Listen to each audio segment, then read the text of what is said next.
ناظرین السلام علیکم۔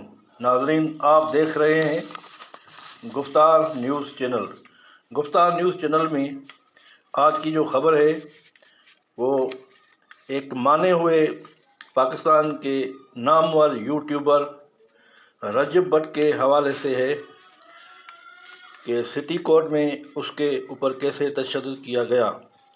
سندھ کے وزیر داخلہ ضیاء النجار نے سٹی کورٹ میں یوٹیوبر رجب بٹ پر حملے کے واقعے پر افسوس کا اظہار کرتے ہوئے کراچی میں پریس کانفرنس کی ہے۔ وزیر داخلہ ضیاء النجار نے کہا ہے کہ رجب بٹ پر تشدد کے معاملے پر میں نے چیف جسٹس سے بھی بات کی ہے۔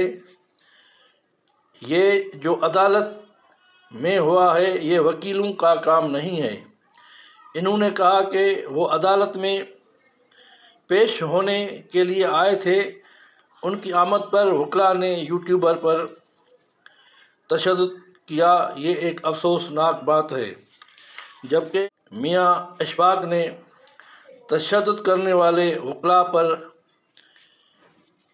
دعویٰ داخل کیا ہے کہ انہوں نے یوٹیوبر رجب بٹ کے قمیص سے 3 لاکھ روپے نکالے ہیں، اور رجب بٹ کے وکیل میاں اشفاق نے کہا ہے یہ جو کارروائی ہے غیر اخلاقی اور سندھ کے کلچر کے بالکل خلاف ہے۔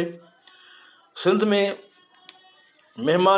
سندھ کی مہمان نوازی جو ہے وہ مشہور ہے، لیکن یہاں سندھ کے وکلاء نے ایک افسوسناک کام کیا ہے جس پر جتنا بھی افسوس کیا جائے وہ کم ہے۔